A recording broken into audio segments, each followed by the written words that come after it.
बहुत ही proud moment है मेरे लिए because one of my student is here today. जो एजुकेशन था वही हमारे पास एक मीडियम था जिससे हम लोग ये जो मिडिल क्लास वाला जो बैरियर है उसको ब्रेक कर सकते थे। कोई भी 11th-12th में है तो या तो वो नीट की प्रिपरेशन कर रहा है अगर उसका बायोलॉजी में इंटरेस्ट है, या फिर वो IIT-JEE की प्रिपरेशन कर रहा है। ओके, फादर का रोल आप इस एज में समझ पा रहे हैं। Yes, sir. वरना जनरली क्या होता है कि पापा का प्यार ना बहुत देर में समझ में आता है, तो डिस्ट्रैक्शंस वगैरह भी तो होते हैं। इंजीनियरिंग कॉलेज है, बहुत कुछ और भी हो रहा था इंजीनियरिंग कॉलेज में। Definitely sir. इतना डिसिप्लिन की 4 लड़के एक रूम में हैं और बातें नहीं कर रहे हैं और कुछ और डिस्कशन नहीं हो रहा है और अपना अपना पढ़ाई कर रहे हैं। कहते हैं कि यूपीएससी में ये कंसिस्टेंसी है, डिसिप्लिन बहुत इंपॉर्टेंट होता है। अगर मैं डिसिप्लिन हूँ तो मुझे उसके रिजल्ट्स दिखते हैं। मैं अगर रोज दिन के 2 घंटे, मैं बचपन में दिन का 1 घंटा पढ़ता था लेकिन रोज पढ़ता था। तो क्या बहुत ही आसान है IITians के लिए यूपीएससी जैसी? ऐसा मत सोचना आपकी कोई इंसान अगर फर्स्ट अटेम्प्ट में क्लियर कर रहा है तो उसने 1 साल की पढ़ाई करी है। 2 years of preparation plus 1 year of exam cycle, इतना तो बेयर मिनिमम आपको अपने दिमाग में मेंटली प्रिपेयर्ड होकर चलना चाहिए। जय हिंद दोस्तों, स्वागत है आपका PW ओनली आईएएस पे। और आज बहुत ही खास मोमेंट है मेरे लिए भी,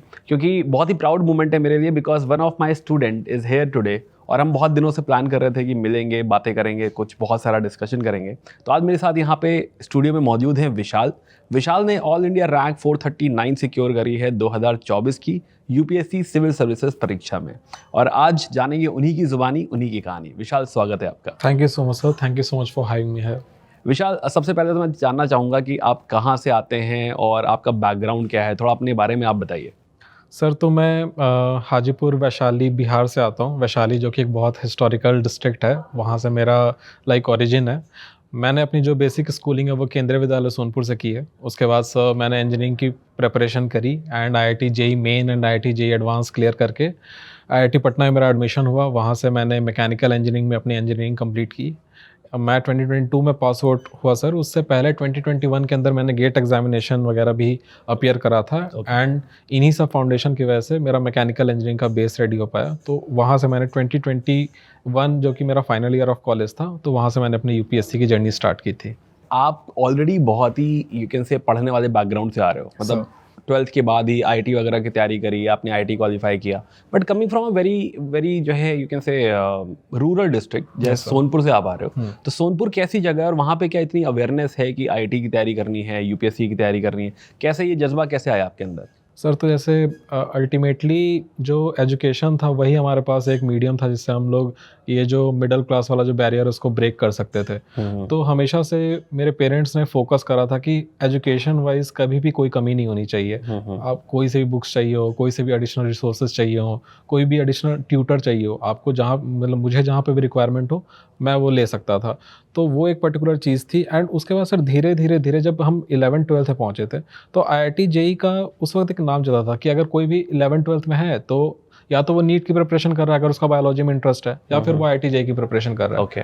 तो वहाँ से सर IIT का नाम सुना था एंड मोस्ट प्रोबेबली सर मुझे ऐसा लगता है कि उस वक्त IIT का अंदर जाने का एक वो होता था कि जैसे ही आप IIT में जाओगे एक अच्छी खासी प्लेसमेंट आपकी लग जाएगी and your financial condition will be sorted. तो एक वो वाला तो जब IIT में हो गया फाइनली, यस सर, उस पर आएंगे वैसे, लेकिन हाँ जो है आपने बताया कि फैमिली बैकग्राउंड जो आपका है ना, तो फैमिली बैकग्राउंड का जो सपोर्ट है, क्या पूरे टाइम वो सपोर्ट बहुत अच्छा रहा?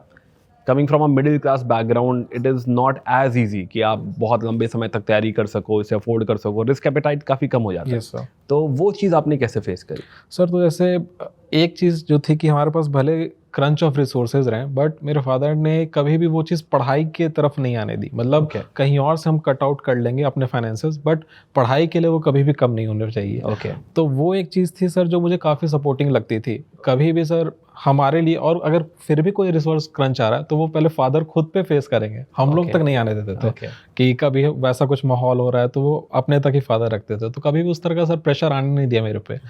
तो उस वजह से सर काफ़ी मेंटली स्टेबल रहा, जो कि प्रिपरेशन मुझे ऐसा लगता है कि बहुत इंपॉर्टेंट। बहुत अच्छी बात है कि फादर का रोल आप इस एज में समझ पा रहे हैं। yes, वरना जनरली क्या होता है कि पापा का प्यार ना बहुत देर में समझ में आता है, क्योंकि पापा तो ऑफिस चले जाते हैं। जनरली पापा को पता नहीं होता है कि हाँ जो है मम्मी से सारा प्यार होता है, सारी चीज़ें मम्मी से कनेक्टेड होती हैं। पापा लगता है कि हाँ चले गए हैं, जो है पैसे से दे रहे हैं, बट बहुत देर में समझ में आता है कि हाँ जो है पापा का रोल जो है, जो प्रोवाइडर का रोल है, सपोर्ट का रोल है और हमें आगे जाकर ये बनाने का रोल है, बहुत बड़ा योगदान रहता है पापा। डेफिनेटली बहुत लकी रहे आप इस मामले में कि इतना अच्छा सपोर्ट रहा। Thank you so much. खैर, coming back to your college, तो कॉलेज में कैसा माहौल था? मतलब क्यों UPSC की तैयारी क्यों करी आपने?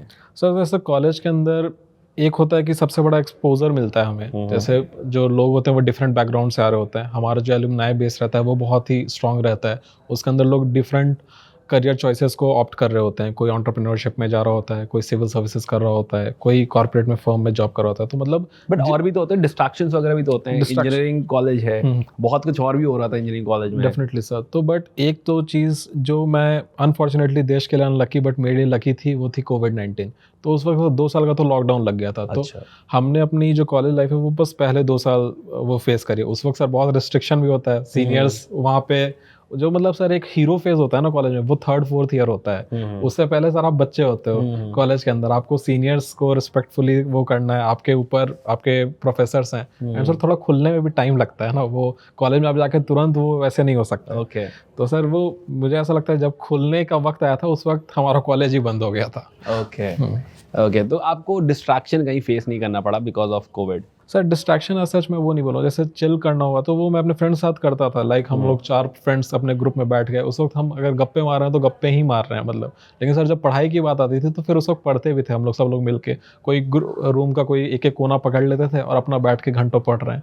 लेकिन वही सर हमारा टाइम फिक्स होता था कि कब हम ब्रेक ले सकते हैं एंड कब हम पढ़ाई कर सकते हैं। तो मेरे हिसाब से सर एक पॉजिटिव डिस्ट्रैक्शन भी इंपॉर्टेंट है ताकि हम लोग लंबे फेज तक पढ़ सकें। अरे ये जो आप बात कह रहे हैं, मतलब ये इतना डिसिप्लिन की 4 लड़के एक रूम में हैं और बातें नहीं कर रहे हैं और कुछ और डिस्कशन नहीं हो रहा है और अपना अपना पढ़ाई कर रहे हैं। कहते हैं कि यूपीएससी में ये कंसिस्टेंसी है, डिसिप्लिन बहुत इंपॉर्टेंट होता है। तो ये डिसिप्लिन कहाँ से आया आप में? सर डिसिप्लिन मुझे ऐसा लगता है कि बहुत ही बचपन से ही मेरे अंदर वो इंस्टिल करते जा रहे थे, क्योंकि मेरे फादर एक आर्मी बैकग्राउंड से हैं एंड वहाँ पे बहुत स्ट्रिक्ट डिसिप्लिन उनको खुद को ही फॉलो करना होता था। सुबह 6 बजे उठ के पीटी जाना है, फिर आना है, दोपहर में वापस आना है, खाना खाना है, फिर नाइट शिफ्ट के लिए जाना है। तो लाइक बहुत ही एक सिस्टमैटिक उनका रूटीन होता था। तो उन्हीं के अकॉर्डिंग हमारा रूटीन भी होता था। जब पापा उठते थे वो हमें भी उठाते थे, जब वो रेडी हो रहे हैं हमें पढ़ने को बिठा दिया। अच्छा। फिर उसके बाद हम लोग स्कूल, जब वो ड्यूटी जा रहे हैं हमें स्कूल छोड़ते हुए गए। तो लाइक हमारा भी रूटीन सर वो बिल्कुल सिस्टमैटिक चलते जाता था। तो उस फैमिली के अंदर जब आप रहते हो तो सर बचपन से ही वो एक चीज़ इंस्टिल होते जाती है। फिर जब आप डिसिप्लिन से स्टार्टिंग में डिफिकल्ट लगती है, बट अब जैसे जैसे उसको फॉलो करते जाते हो वो फिर इजी बन जाती है एंड लाइफ आपको वो लाइफ को ईज करती है। एक्चुअली काफी ऑटोमेशन सा हो जाता है कि आपको सोचना, डिसीजन नहीं देना कि अब क्या करना है क्या नहीं करना है। It is like very much automated. जब हम बोलते हैं कि सिस्टम्स क्रिएट हो जाते हैं लाइफ में, है ना, एंड मोस्ट प्रोबेबली सर उसके रिजल्ट्स दिखने लगते हैं ना। जब जैसे मैं जब क्लास 1 में था मुझे रनिंग की वो हैबिट लगाई फादर ने। फिर मैं जब देखता था कि जब भी जब स्पोर्ट्स का पीरियड होता मैं सबसे तेज भाग पा रहा हूँ, तो सर वो फिर एक फील गुड फैक्टर भी देता है, पॉजिटिव रिइंफोर्समेंट भी होता है कि नहीं अगर मैं डिसिप्लिन हूँ तो मुझे उसके रिजल्ट्स दिखते हैं। मैं अगर रोज दिन के 2 घंटे, मैं बचपन में दिन का 1 घंटा पढ़ता था लेकिन रोज पढ़ता था, तो उसके वजह से सर मेरे क्लास में बहुत अच्छे मार्क्स आ जाते थे एंड बाकी लोग जब एग्जाम आता है तब वो पढ़ते हैं। हाँ, तो फिर उस वजह से सर मुझे ऐसा लगता है कि मुझे तो उतना मेहनत ही नहीं करना पड़ रहा, जबकि द रियल की वाज द कंसिस्टेंसी जो कि मैं रोज पुट इन कर रहा था। तो फिर वहां से सर वो बिल्ड होते होते पापा का बहुत बड़ा रोल है। बहुत बड़ा रोल है सर। मतलब मुझे जहाँ तक लगता है कि जब ये एग्जाम हो रहा था ना तो पापा डायरेक्टली बहुत इन्वॉल्व रहते थे कि अभी क्या पढ़ रहे हो क्या नहीं पढ़ रहे हो। मेरे साथ स्ट्रैटेजी सेशंस उन्होंने देखे हैं, टॉपर्स के वीडियोस, लाइक बहुत सारे जो सेशंस होते हैं टॉपर्स के, पॉडकास्ट, या फिर टॉपर जब मैं इंटरव्यू दे रहा था तो मॉक इंटरव्यूज, मैं अपने मॉक इंटरव्यूज अपने फादर को भेजा करता था कि वो देख के बताएं कि कैसे मेरे फेशियल एक्सप्रेशंस हैं, मैं अच्छे से एनालाइज कर पा रहा हूँ नहीं कर पा रहा हूँ, घबराहट तो नहीं दिख रही मेरे फेस पे। तो बहुत हद तक वो मतलब आधे घंटे तक मुझे रिव्यूज दिया करते थे। अच्छा। मतलब एक तो पैनल मेंबर्स तो रिव्यू देते ही थे, उनका अपना भी एक अलग से रिव्यू होता था कि ये वीडियो मम्मी देखेंगी तो उन्हें थोड़ा सा लगेगा कि मेरा नाम तुमने एक बार भी नहीं दिया। सर डेफिनेटली मम्मी का ये बहुत बड़ा रोल है, क्योंकि मतलब मैं सर बहुत एक लेजी टाइप का इंसान हूँ। तो मतलब घर पे कुछ भी होता है, रिलेटिव्स आ गए या कुछ भी, अकेले मम्मी संभाल रही होती है। मतलब मैं अगर आराम से पढ़ पा रहा हूँ उसमें मम्मी का बहुत बड़ा रोल है, क्योंकि फादर, जैसा कि आपने कहा, फादर ड्यूटी चले जाते हैं, फिर घर पे कुछ भी रिस्पॉन्सिबिलिटी है most of the time mummy try करती है कि वो खुद से कर दें। मेरे घर में अगर मुझे एक गिलास पानी पीना तो मेरे रूम तक मम्मी ला कर देंगी तभी मैं पानी पीऊँगा, वरना मैं कभी कभी ऐसा होता है कि 6-6 घंटे तक पानी ही नहीं पी कर बैठा हूँ। तो सर बहुत बड़ा रोल है, बहुत पैम्पर किया मम्मी ने। हाँ बहुत ज़्यादा सर। ओके, तो क्या एक IITian हो आप, है ना? तो जो है IIT जनरली मानते हैं कि IITs में सारे इंटेलेक्चुअल्स हैं, क्रीम ऑफ द कंट्री है, तो क्या बहुत ही आसान है IITians के लिए UPSC CSE? सर मुझे तो ऐसा लगता है कि थोड़ा ज़्यादा डिफिकल्ट ही है, बिकॉज सर क्योंकि एक तो हमारा बैकग्राउंड नहीं होता, हम हिस्ट्री, ज्योग्राफी, फिजिक्स जो जीएस वाले सब्जेक्ट्स है वो बहुत पहले 10th में ही छोड़ चुके होते हैं, क्योंकि 11th-12th में हमारी फिजिक्स, केमिस्ट्री, मैथ्स हो जाती है। उसके अलावा sir second thing, being from N IIT, लोग आपसे बहुत ज़्यादा एक्सपेक्टेशंस रखते हैं कि आप बहुत जल्दी सक्सेसफुल हो जाओगे। आपके जो पीयर ग्रुप्स हैं उनसे आपका कंपैरिजन होते रहता है कॉन्स्टेंटली। एंड डेफिनेटली सर कुछ लोग हमेशा कॉर्पोरेट में जाते हैं, एंड जो कॉर्पोरेट में जाते हैं वो एक हेफ्टी अमाउंट अर्न कर रहे होते हैं। तो सर वो जो कांस्टेंट कंपैरिजन है वो यूपीएससी जर्नी में कुछ फेस किया आपने कि रिश्तेदार कंपेयर कर रहे हैं कि बेटा देखो हाँ सर, वो रिश्तेदार हमेशा कंपेयर किए। एक पर्टिकुलर रिश्तेदार है, ऑफ कोर्स नाम नहीं लेना चाहूँगा, बट उन्होंने बोले कि आपको जो ये यूपीएससी प्रिपरेशन स्टार्ट करने से पहले आपको पहले एक जॉब कर लेनी चाहिए, 2-3 साल तक एक फाइनेंशियल इंडिपेंडेंस ले लो, उसके बाद आपको पढ़नी चाहिए, क्योंकि बहुत बहुत टाइम लग जाता है एंड शायद आप कर ना पाओ। तो मतलब थोड़ा सा डिमोटिवेट सा कर दिया उन्होंने स्टार्ट करने से पहले ही। बट फिर मुझे था कि खुद के बारे में सोचते हैं, मतलब खुद जो थॉट आ रहा है, खुद के बारे में जो फील कर पा रहे हैं कि अगर मैं कर सकता हूँ, मुझे ऐसा लग रहा है, तो मुझे एक ट्राई तो ज़रूर करना चाहिए। तो फिर तो अभी जब आप सेलेक्ट हो गए, रिजल्ट आ गया, तो उसके बाद जो है उनका क्या व्यू था? तो उसके बाद सर तो वो 360 डिग्री रिवर्स हुआ था कि मुझे तो पहले से पता था आप बचपन से ही बहुत तेज थे, ऐसा ऐसा उनका बिल्कुल कहानी चेंज हो जाती फिर तो। ओके हाँ, तो आप कह रहे थे कि जो है हिस्ट्री, ज्योग्राफी, पॉलिटी, इकोनॉमी, है ना? तो हिस्ट्री क्योंकि मेरा ही सब्जेक्ट है तो मैं जानना चाहूँगा कि हिस्ट्री में क्या चीज़ जो है आपके लिए सही हुई? सर तो जैसे हिस्ट्री जब मैं खुद से पढ़ रहा था, तो जैसे सर आपसे मिलने से पहले मैं उसको खुद से बहुत ट्राई कर रहा था कि कैसे पढ़ना है। तो सर बीइंग फ्रॉम मतलब समथिंग जब हमेशा से जो मैं लॉजिकल चीज़ें पढ़ते आ रहा था, हिस्ट्री में मुझे कुछ सेंस ऐसा बन नहीं रहा था। मुझे काफ़ी वो प्लेन और बोरिंग लग रही थी, मतलब बीट इवन मॉडर्न हिस्ट्री भी सर, जो कि रिलेटिवली बाकी दोनों से मसाला है उसमें। हाँ है। तो सर वो मुझे काफ़ी बोरिंग लगती थी एंड उसमें फैक्ट्स बहुत ज़्यादा थे, तो मुझे याद करने में भी डिफ़िकल्टी होती थी।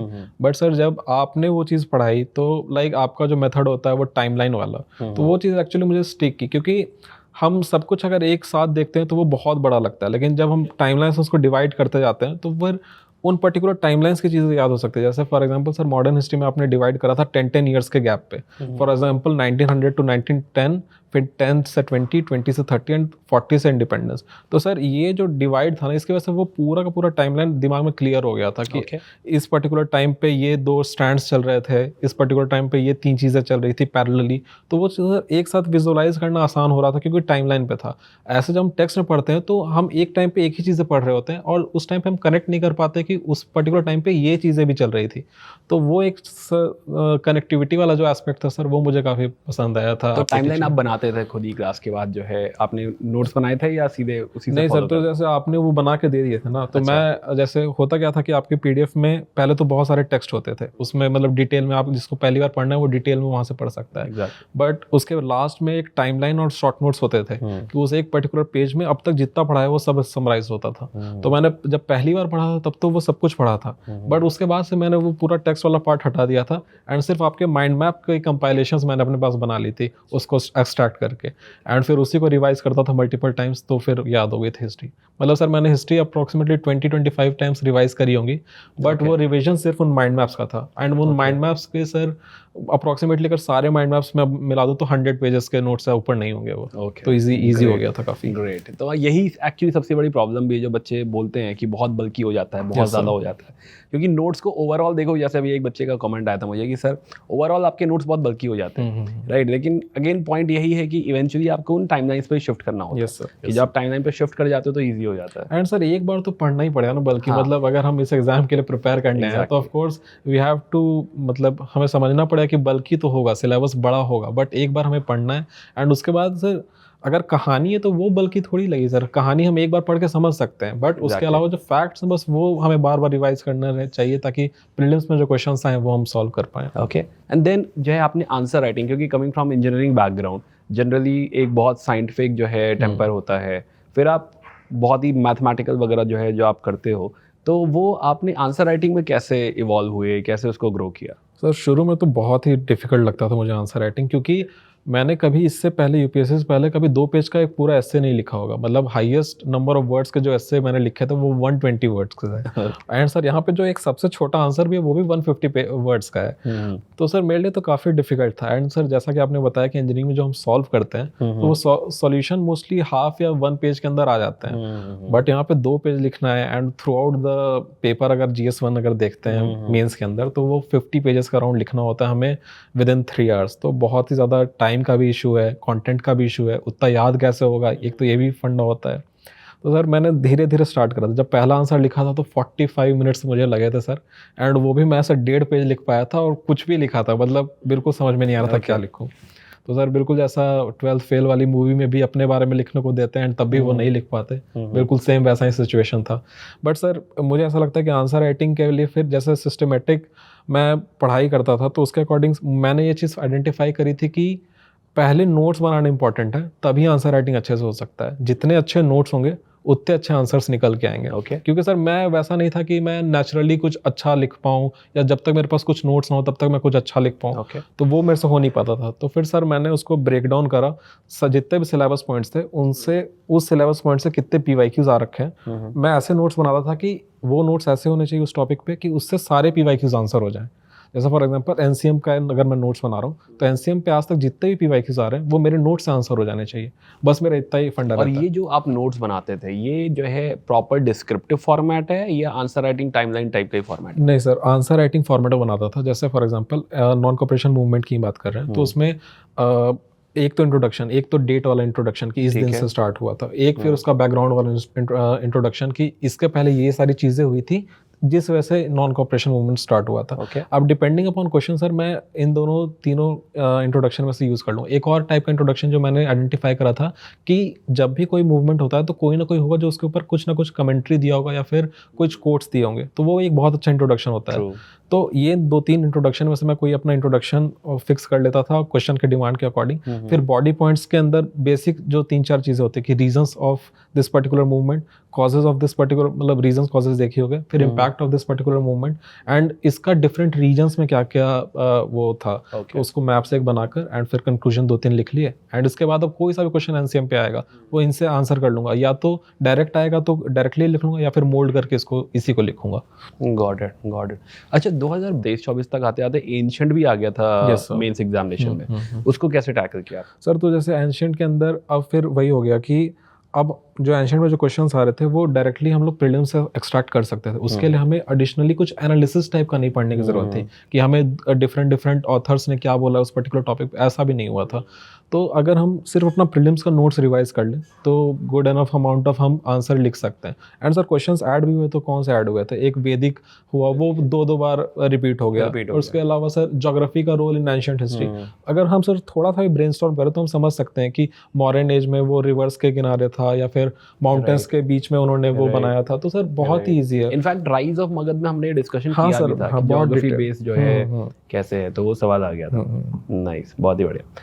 तो विशाल आपका ऑप्शनल जो है वो पहली बात तो चूज कैसे किया आपने? Because a lot of engineers actually are going through this dilemma कि हाँ भाई मैं अपना इंजीनियरिंग बैकग्राउंड ही चूज करूँ या ह्यूमैनिटी चूज कर लूँ, तो आपने कैसे डिसाइड किया?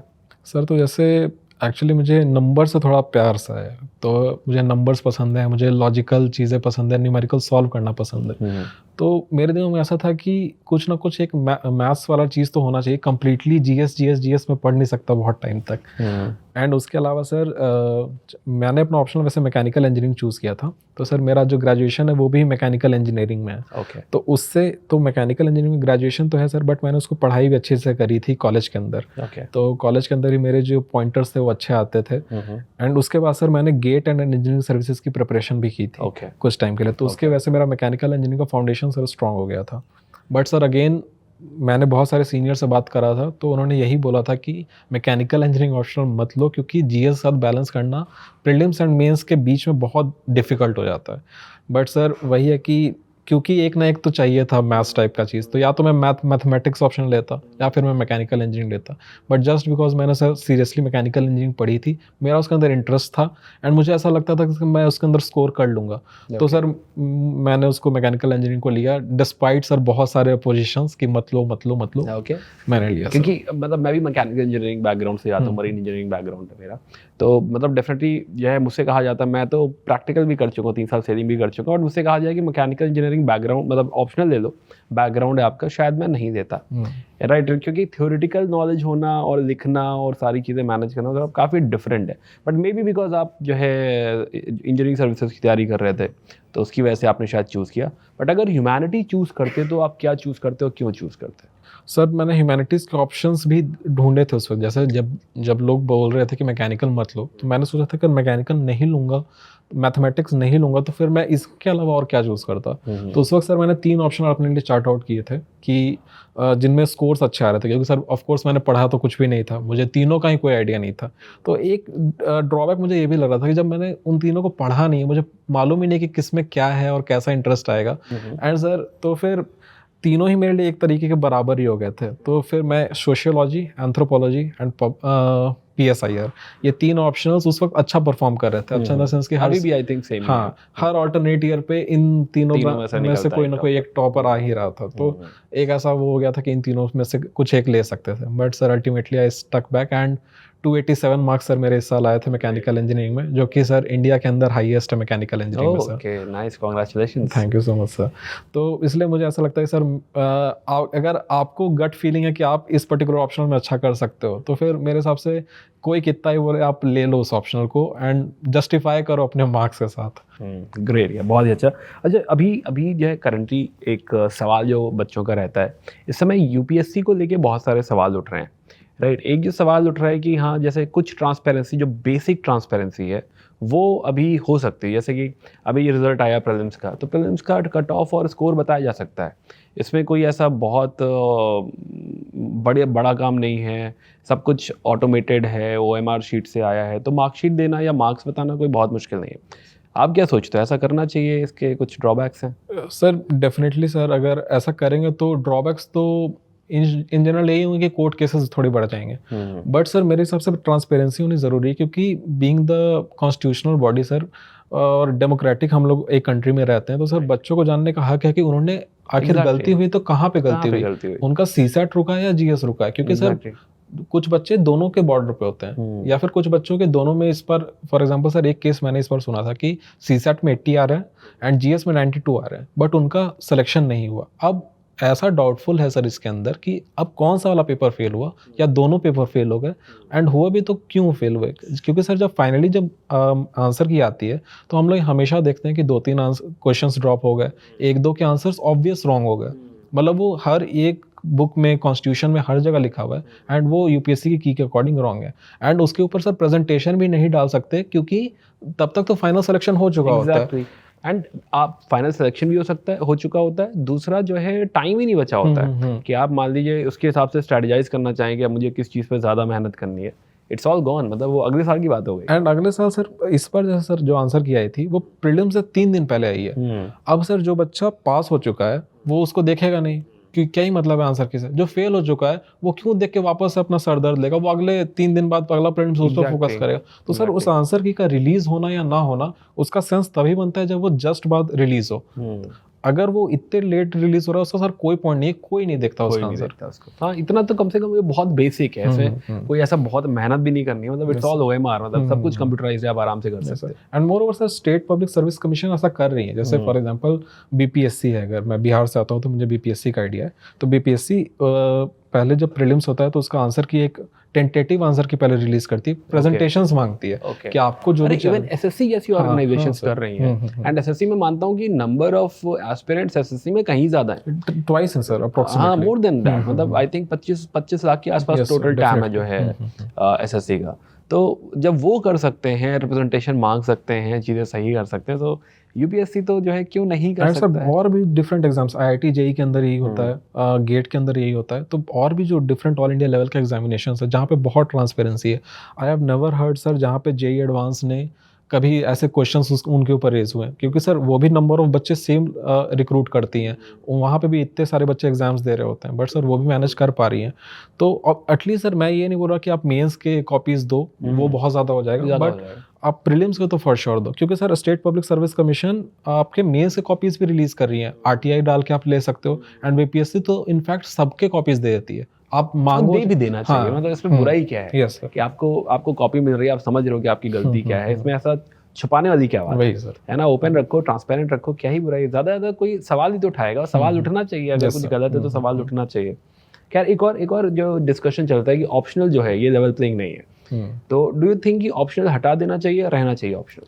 सर मेरे अकॉर्डिंग तो पहले लोग बोला करते थे कि जो इंजीनियरिंग एंड मैथ्स वाले हैं उनके फेवर में थोड़ी चीज़ें जा रही हैं, बट अब तो मुझे अपोजिट ही लगता है, क्योंकि सर अगर हम लोग प्रैक्टिकली बात करें तो मैथमेटिक्स या इंजीनियरिंग ऑप्शनल को फर्स्ट रीडिंग करने में अप्रोक्सीमेटली 8 से 9 मंथ्स लगते हैं, एंड सर उसी टाइम पीरियड में अगर कोई ह्यूमैनिटीज़ ऑप्शनल है उसको फर्स्ट रीडिंग में, सर फर्स्ट रीडिंग की बस बात कर रहा हूँ, 3 से 4 मंथ्स में कर सकते हैं, अगर कोई सा भी ऑप्शन ले लें, सोशियोलॉजी, एंथ्रोपोलॉजी। एंड सर उसके अलावा जो मैथमेटिक्स एंड इंजीनियरिंग ऑप्शनल्स हैं उसका एग्जाम डे पे स्टेक्स बहुत हाई रहते हैं। अगर हमने न्यूमेरिकल एरर किए तो डिस्पाइट हैविंग कॉन्सेप्चुअल क्लैरिटी हमें मार्क्स 0 मिलेंगे, उसके अंदर 0 या फुल वाला फंडा होता है। तो सर इतना सारा अनसर्टेनिटी होने के बाद भी जब स्केलिंग होती है तो सर लिटरली जो इस बार मेरे जो राइट मार्क्स बन रहे थे अप्रॉक्सीमेटली 420 से 450 के बीच में बन रहे थे आउट ऑफ 500, एंड बट मेरे मार्क्स आए 287 सर। ओके, तो इतना ज़्यादा जब स्केल डाउन करा जाता है तो सर वो थोड़ा सा डिसहार्टनिंग होता है। Last time Kanishk Kataria sir के ही मैंने मार्क्स देखे थे 361, एंड उसी से मैंने मोटिवेट होकर लिया था कि मैकेनिकल इंजीनियरिंग लेंगे, हम भी 350 स्कोर करेंगे and one sided competition side करके और पास हो जाएंगे। बट सर अब के टाइम पे 300 मार्क्स ही नहीं पहुंच पा रहे, मतलब 300 बहुत रेयर, 3-4 बच्चों के पहुंचते हैं, एंड वो भी 304, 5, 7 ऐसे करके एंड हो जाते हैं, जो कि कोई भी ह्यूमैनिटीज ऑप्शनल वाला भी उसको मैच कर सकता है, ऑलमोस्ट वहाँ पहुँच जाता है। तो सर अब देखिए वो है कि अब हर ऑप्शनल का एक अपना वो होना चाहिए कि बच्चे एक ही ऑप्शनल में बहुत ज़्यादा चले ना जाए, मतलब फॉर एग्जांपल सोशियोलॉजी ऑप्शनल नहीं एकदम से वो ना हो जाए। तो इसलिए यूपीएससी बीच में क्या करती है कि उस एक पर्टिकुलर ऑप्शनल को थोड़ा सा स्केल डाउन कर देती है ताकि बच्चे थोड़ा डिस्करेज हो जाए। बट सर अल्टीमेटली होता ये कि जो सीरियस एस्पिरेंट होते हैं उनका भी कभी कोई लॉस हो जाता है इस चक्कर में, क्योंकि उनकी तो कोई गलती नहीं थी, जब अच्छा चल रहा था तो उन्होंने ले लिया, और फिर जब पिटने लगे वो ऑप्शनल्स तो फिर बेचारे का लॉस हो गया। हाँ, ये हुआ ज्योग्राफी के साथ हुआ, ज्योग्राफी के साथ हुआ, पबैट के साथ हुआ, पबैट के साथ हुआ। ट्रू। बट सीसैट तो थोड़ा सा जो है फेवरेबल है इंजीनियर्स के लिए।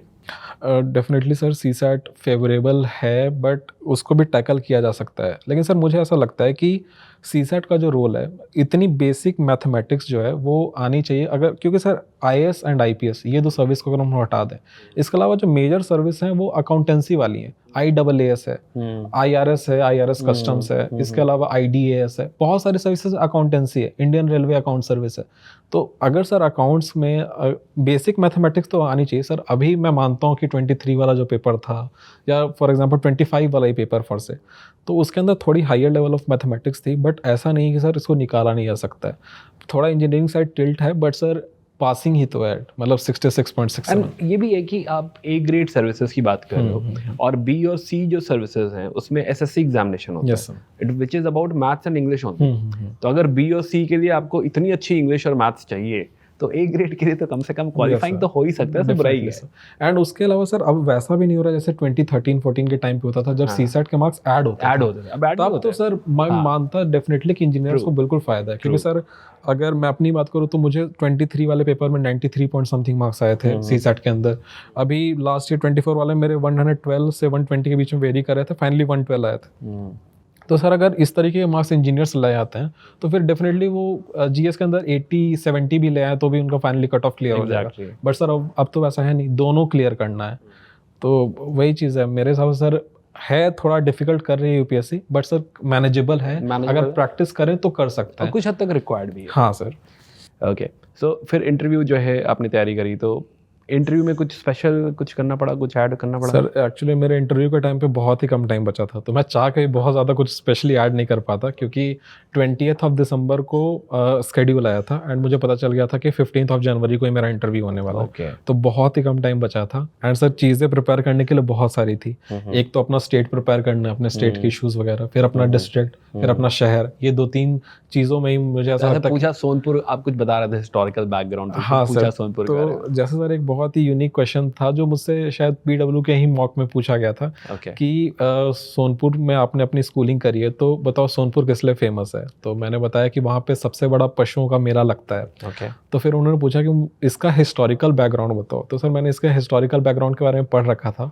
तो एक्चुअली सर इसका हिस्टोरिकल बैकग्राउंड बहुत पहले मौर्यन एम्पायर या उससे ही पहले वैदिक एज के टाइम तक जाता था, क्योंकि सर वहाँ पे जो कैटल्स वगैरह का जो इंपॉर्टेंस था वो बहुत ज़्यादा था उस पर्टिकुलर रीजन्स में। तो पहले कैटल्स का इंपॉर्टेंस था, तो उस फेयर के अंदर कैटल्स आने शुरू हुई, वहाँ से लोग कैटल्स परचेज किया करते थे। फिर जब वॉर्स होनी स्टार्ट हुई तो फिर वहाँ पे हॉर्सेस भी बिकने शुरू हुए, फिर एलिफेंट्स बिकने शुरू हुए। तो सर आज भी वो परंपरा चली आ रही है, आज भी वहाँ पे हॉर्सेस, एलिफेंट्स वगैरह बहुत सारे वो सब आते हैं सर। तो अभी भी हाथी वगैरह वहाँ मिलते हैं? हाँ सर, अभी भी आते हैं हाथी वगैरह। मतलब वहाँ पे इन पर्टिकुलर वहाँ पे नहीं मिलते हैं सर, बट जब भी वहाँ पे हर महीने नवंबर के टाइम पे, कार्तिक पूर्णिमा के टाइम पे वो होता है एंड उस वक्त सर दूर दूर जगह से लोग अपने लेकर आते हैं हाथी, जिनको परचेज करना होता है वो लेकर जाते हैं। तो सर मतलब एक इकोनॉमी टाइप का वहाँ पे बना हुआ है कि बाइंग एंड सेलिंग होती है वहाँ पे। Okay okay. तो अभी जो है आफ्टर सिलेक्शन जो है हाउस लाइफ क्या चल रहा है अभी? सर सिलेक्शन के बाद तो काफ़ी कुछ चीज़ें बदल गई हैं। मतलब अभी सबसे पहली चीज़ तो कि अब रोज़ सुबह उठ के पढ़ना नहीं पड़ता, मतलब वो एक जो मोनोटोनस रूटीन था वो एक चेंज हो गया। अब थोड़ा रिलैक्स कर सकते हैं, अब बाकी चीज़ें एक्सप्लोर कर सकते हैं। तो सर जो मैंने स्पोर्ट्स जो बहुत पहले छोड़े थे, अब मैं उसको वापस से धीरे धीरे रिवैम्प कर रहा हूँ। अब सर डेफिनेटली उतनी स्टेमिना तो अब थोड़ी लूज़ हो गई है, बट अभी भी कोशिश करता हूँ तो खेल लेता हूँ ठीक ठाक बैडमिंटन। उसके बाद सर अभी जैसे ही सिलेक्शन हुआ उसके बाद से बहुत सारे फेलिसिटेशन सेरेमनीज, बहुत सारे MLAs या फिर जो हमारे लोकल लीडर्स थे उनके थ्रू फेलिसिटेशन हुआ, पेरेंट्स वगैरह को सर थोड़ा सम्मानित किया गया, तो खुद को एक प्राउड फीलिंग आई। मतलब जब जब उनको किया था तो वो लोग बहुत इमोशनल हो जाते थे, क्योंकि लाइफ टाइम सर उन्होंने इतना स्ट्रगल करा, इतना स्ट्रगल करा। पापा का क्या रिएक्शन था जब पापा सर जब रिजल्ट आया सर 2 बजे के आसपास, तो पापा उस वक्त बैंक में थे। ट्यूसडे का दिन था, वीकडेज चल रहे थे, तो पापा बैंक में थे। लंच का टाइम हुआ तो पापा लंच कर रहे थे। और मैंने बताया था कि आज रिजल्ट आने वाला है, बट हो सकता है शाम हो जाए, क्योंकि कोई ठीक रहता नहीं है, तो आप आराम से बैंक में जाइए, कोई इशू नहीं। पापा बोले कि छुट्टी ले लेते हैं। बोले नहीं जाइए, शायद छुट्टी का वक्त ही आए। तो फिर पापा उस वक्त लंच कर रहे थे, जैसे ही रिजल्ट आया, पापा को पता नहीं था कि रिजल्ट आ गया है। मैंने देखा रिजल्ट, अब रिजल्ट देखते वक्त मुझे तो डर ही लग रहा था, लेकिन फाइनली नाम आ गया था तो मैं तो बहुत खुश था। सबसे पहले पापा को फ़ोन किया, पापा फ़ोन करते के साथ समझ गए, क्योंकि इन जनरल जब रिजल्ट नहीं आता तो मैं पापा को फ़ोन नहीं करता। तो मैंने रिजल्ट किया तो पापा पूछते हैं सीधे कौन से रहेंगे। तो उस वक्त पापा के आंखों में आंसू थे, पूरी आवाज़ उनकी भारी हो रही थी, लेकिन ऑफ कोर्स सामने दिखाएंगे नहीं। जब एज अ स्टूडेंट हम लोग फील करते हैं कि हाँ कोई अपना जो है सेलेक्ट होता है तो बहुत अच्छा लगता है। एज अ पेरेंट तो जो है ये फीलिंग अलग ही है। सर वो बहुत कुछ का कल्मिनेशन है ना, लाइक जैसा कि शुरू में हमने बात करी कि इतना सारा स्ट्रगल, इतने छोटे इन्वेस्टमेंट सर, अभी लास्ट में जाके सब कुछ जब पे ऑफ करते हैं सर, तो वो एक अलग ही हो रहता है। एंड सर मुझे अभी भी याद है, वो जब 2023 के अंदर जब मेरा मेंस नहीं हुआ था, तो उस वक्त मेरे पापा ने कहा था कि टेंशन क्यों लेता है भाई, मैं हूँ ना, मैं कमा रहा हूँ अभी, मैं तुझे जल्दी नहीं है इस चीज़ की कि तू अर्न करे अभी इतनी जल्दी, तो अटेम्प्ट दे, एक अटेम्प्ट और दे, तेरा हो जाएगा अगली बार। एंड सर मैंने मन बना रखा था कि ये लास्ट ही है, एंड सर फाइनली हो ही गया इसी बार। सलाम है भाई आपके फादर को, जो है बहुत खुशनसीब हो आपकी, इतने ऐसा स्ट्रॉन्ग सपोर्ट है, एक स्ट्रॉन्ग फादर जो है आपके पास है, उन्होंने आपको इस तरीके से ग्रो किया है और वो आपकी परवरिश में दिखता भी है। मतलब thank you sir, I am really happy to see you इस तरीके से। और या coming back to our discussion, so जो है तो बाकी दोस्तों वगैरह का कैसा रहा, बाकी लोगों का रिएक्शन क्या था? सर तो जैसे मैं जब अपना प्रिपरेशन स्टार्ट करा था तो उस वक्त मेरे साथ 2 मेरे और फ्रेंड्स थे, शशांक एंड ताराकांत। तो सर उन लोगों का भी काफ़ी सपोर्ट रहा। लाइक हमने जब आंसर्स लिखे हैं तो हम तीनों ने ही आंसर्स लिखे थे सेम क्वेश्चंस के। तो ये पीयर का कितना जो है आप रोल मानते हो, जो पीयर ग्रुप आपका था, जो आप कह रहे हो कि हम साथ में तैयारी करते थे, how much helpful it was? Sir मुझे मेरे हिसाब से तो बहुत ज़्यादा हेल्पफुल था, क्योंकि अकेले अगर ये 3-4 साल की जर्नी अगर जीनी पड़े तो बहुत ज़्यादा मोनोटोनस हो जाता है, बहुत ही ज़्यादा। आपके पास एक इंसान होना चाहिए जो बात करने लायक। अब सर हम ये बात जो है ना वो किसी से भी नहीं कर सकते, क्योंकि हर कोई नहीं समझ सकता कि यूपीएससी प्रिपरेशन का पेन होता क्या है। वो नहीं समझ सकता कि हमें अगर 3 बार लक्ष्मीकांत पढ़ चुके हैं तो चौथी बार पढ़ने में जो पेन हो रहा है वो नहीं समझ सकता। तो जो हमारे साथ जो पीयर जो हमारा पढ़ रहा होता है वो पेन समझ सकता है सर, उनके साथ शेयर करने में मन लगता है, क्योंकि वो भी सेम पेन के साथ गुजर रहे होते हैं, तो वो भी थोड़ा कंपैशनेट होते हैं उस चीज़ को लेकर। सेकंड थिंग सर कि एक पॉजिटिव कंपटीशन भी होता है कि अच्छा आपने इतना अच्छा आंसर लिखा तो मैं भी ट्राई करूँगा नेक्स्ट टाइम इतना अच्छा आंसर लिखने का, आपने ये वैल्यू एडिशन किया तो मैं भी कोशिश करूँगा कि अगले टाइम कुछ और अच्छा बेटर। बट ये भी इंपॉर्टेंट है कि आप सेम लेवल पे भी हो, हाँ मतलब सर। सारे अच्छे बच्चे ही हो, उसमें कोई ऐसा नहीं होना चाहिए जो कहे कि आज शाम पार्टी कर लेते हैं। हाँ सर, तो वो एक चीज़ थी कि थैंक्स टू आईआईटी पटना, जहाँ से एक बहुत ही अच्छा और सीरियस पीयर ग्रुप मुझे मिल पाया। एंड सर सबका मेंटालिटी एक ही था कि जल्द से जल्द इस एग्जामिनेशन को क्लियर करना है, एंड सब में सेम लेवल ऑफ सीरियसनेस था सर, क्योंकि सब लोग अपनी एक अपॉर्चुनिटी कॉस्ट को सर फेस कर रहे होते हैं, क्योंकि हर कोई एक अच्छी जगह पे हो सकता था अगर क्योंकि वो जितना अच्छा क्रेडेंशियल होता है ना, पीछे से पुश भी मतलब पुल भी उतना ज्यादा होता है कि क्या कर रहे हो। मेरे ख्याल से घर वाले ही पूछते रहते हैं। आपका तो खैर बहुत ही अच्छा जो है फैमिली सपोर्ट है, तो कोई दिक्कत नहीं है सर। बट वही है ना कि फैमिली सपोर्ट बहुत अच्छा है, बट एक्सटेंडेड फैमिली में लोग थोड़ा ज़्यादा आपको पुल कर रहे होते हैं, आपको बीच में ताने भी सुनने को मिल सकते हैं, तो उससे सर थोड़ा सा डिस्टर्बिंग होता है। But again thanks to my family, जो मेरे तक वो पहुँचने नहीं देते थे, वो लोग अपने में ही सुनकर रह जाते थे, कई मेरे को बताया नहीं कि अच्छा ऐसा भी उन्होंने बोला था। ओके, चाची ऐसा कह रहे थे। हाँ, ऐसा कुछ भी नहीं उन्होंने। अच्छा, आपने पूरी तैयारी ऑनलाइन करी है? Yes sir. ऐसा कभी आया, क्योंकि ऑनलाइन में सबसे ज़्यादा प्रॉब्लम जो मैं देखता हूँ बच्चों में, उन्हें भरोसा नहीं होता कि सही हो रहा है कि नहीं हो रहा है, तो ऐसा फील हुआ आपको कि पता नहीं सही पढ़ रहे हैं कि नहीं? नहीं सर, मुझे ऐसा लगता था कि ऑनलाइन मेरे लिए बेटर है, क्योंकि सर मुझे ऐसा लगता था कि अगर मैं ऑफलाइन जाऊंगा तो मुझे सबके पेस के अकॉर्डिंग पढ़ना पड़ेगा। मतलब अगर किसी एक बच्चे को भी कुछ डाउट है तो उसके वजह से क्लास रुकेगी, क्लास में सब वो सर उसको एक्सप्लेन करेंगे।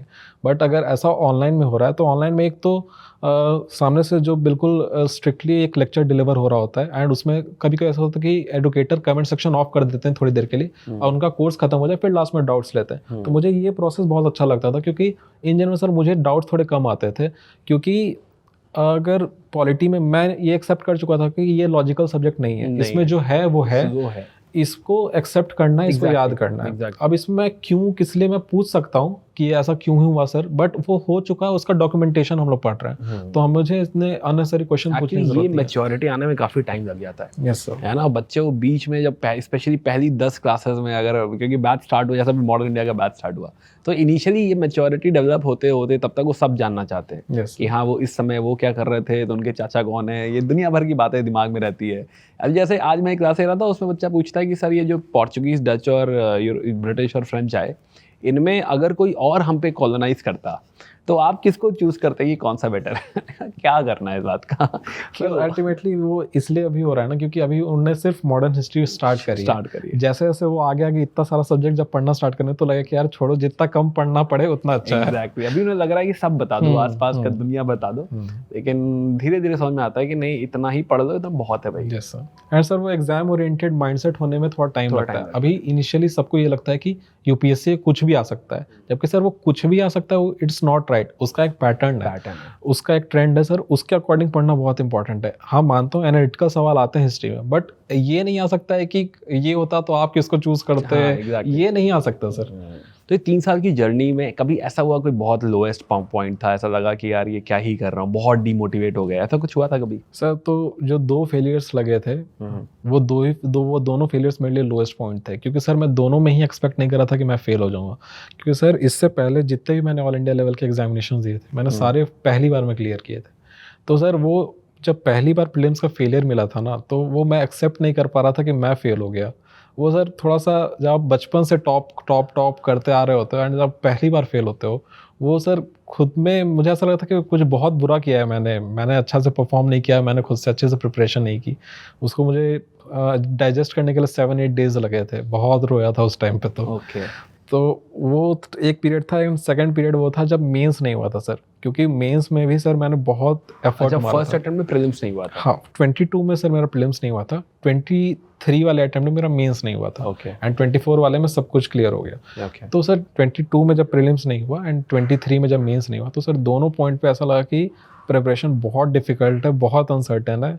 यूपीएससी को थोड़ी गालियाँ वगैरह भी निकाली होंगी मैंने, बट सर अल्टीमेटली वही है कि जब एक चीज़ तो ये है कि सर आपको फेलियर्स की आदत नहीं होती, और दूसरी ये कि आपको जीतने की हैबिट होती है। तो सर एक वो जीतने की हैबिट वाली जो चीज़ थी, वो मुझे ऐसा लग गया था कि नहीं, अब अगर पहली बार तो कुछ ऐसा डिफ़िकल्ट सा मिला है जो नहीं हो रहा है, तो इसको तो अब करना है। अगर हर बार अगर आप पहली बार में जीत रहे हो तो फिर गेम वन साइडेड, पहली बार सामने से भी कोई जीत रहा है। तो सर वो एक खुद को एक पुश करने के लिए मैंने ये खुद से चीज़ें बोली थी। एंड फिर उसके अलावा सर मैं मूवीज़ भी काफ़ी देखता था उस वक्त। तो सर जैसे अभी रिसेंटली 2024 से मेंस से जस्ट पहले एक मूवी आई थी चंदू चैंपियन सर। वो चंदू चैंपियन मूवी में वो इतना स्ट्रगल करता है, पहले उसको बॉक्सर बनना होता है, फिर उसको गोलियां लग जाती हैं, फिर पैरालाइज हो जाता है, फिर वो पैरालंपिक्स में स्विमिंग का गोल्ड मेडल जीतता है।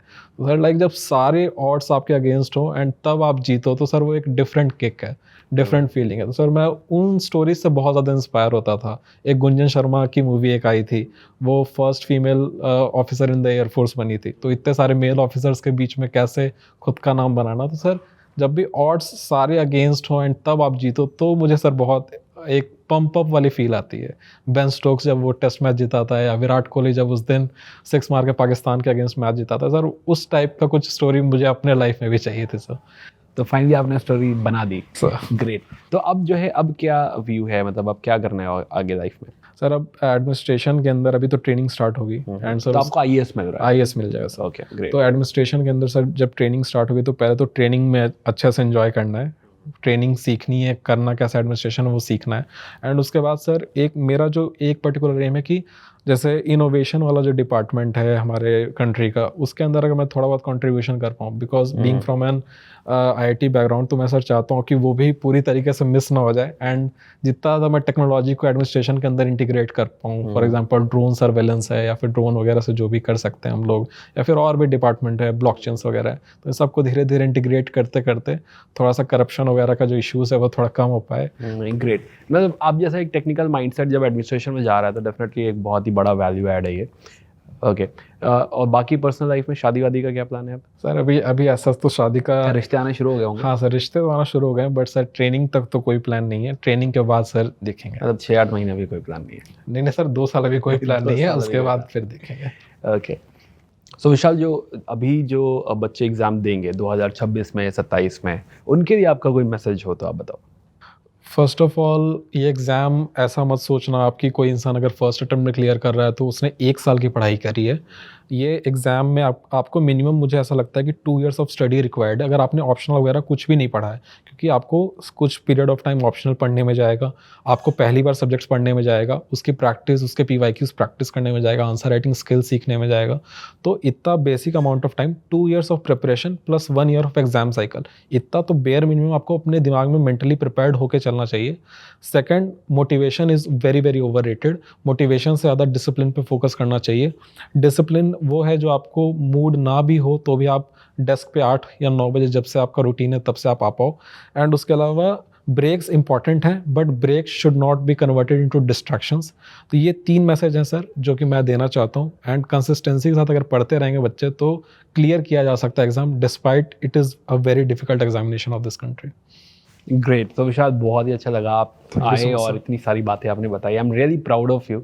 राइट, मुझे बहुत अच्छा लगा कि हाँ, एक कोई मेरा स्टूडेंट है जिसने ऐसे रीच आउट किया और हम ऐसे मिले। And most importantly as a person जो आप हैं, राइट, और ये इतना ऐसी पर्सनालिटी हमारे एडमिनिस्ट्रेशन में जाएगी तो ये देश के लिए बहुत अच्छा है और हम लोग के लिए बहुत अच्छा है। तो उम्मीद है कि आपसे फिर मुलाकात होती रहेगी। And best of luck for your journey. Thank you so much sir. Thank you Vishal.